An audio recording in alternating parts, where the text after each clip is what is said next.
In this video, I want to walk through how to easily manipulate graphs so that your charts look the way you want them to look. And to do that, I'm going to take one of the more complicated charts just to make it clear what I'm doing. So I've gone to the impedance test, and you'll note my colors are slightly non-default, but I like them. And I have an LC parallel circuit attached. So if I run this test, we will see a tuned circuit with about 1300 hertz point of inception, and I'm already fussing with the chart. But let's go ahead and walk through what you can do with the chart.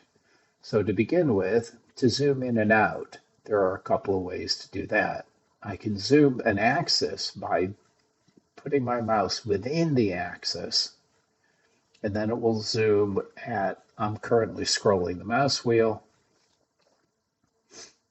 and if I scroll up, it will zoom in, and if I drag the axis, it will move the axis underneath us. Similarly, I can take this axis and do the exact same thing. I can scroll the mouse and zoom it in and out. In the graph, I can do this. It will affect all axes. So here's the mouse wheel going up and the mouse wheel going down. Also, I can grab and move things, and it will try to move all of the things in sync. So this is a grab. If I do this with the right mouse button, it will do a zoom to the right.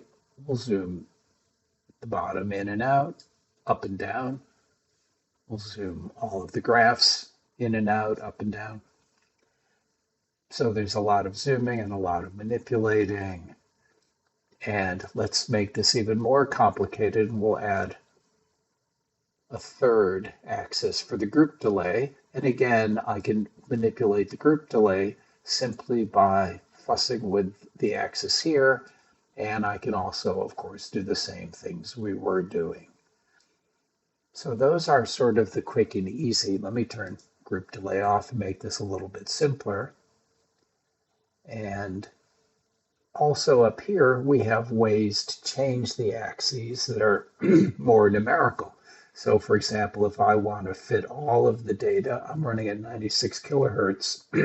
This will go up to 48 approximately K.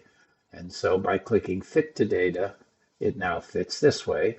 I can do the same thing for the y-axis. If I click Fit to Data, that graph now sizes, or I can do the same for the phase axis. Now, if you don't like them fit to data like the phase, I'd rather see it about plus or minus 180. You can set it to where you like it and then click Pin. And it will set the axis to what it's currently set to, and it will stay that way. And I can do that with all of these. If I don't want to see it all the way down to 7 hertz, for example, I can bump it to 10 hertz here. And now it'll stay at 10 hertz to 46 kilohertz.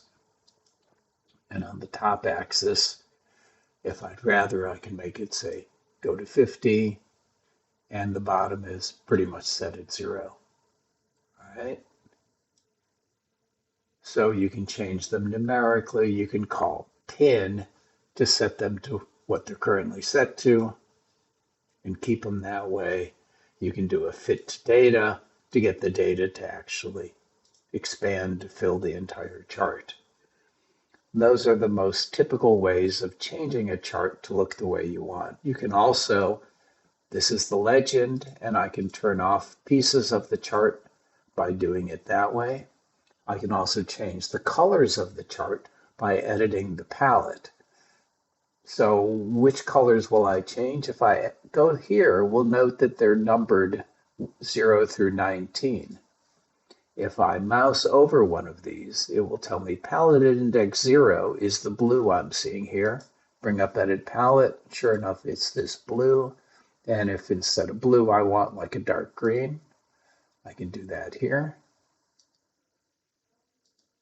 And the next time, in this case, I run it, it'll turn green.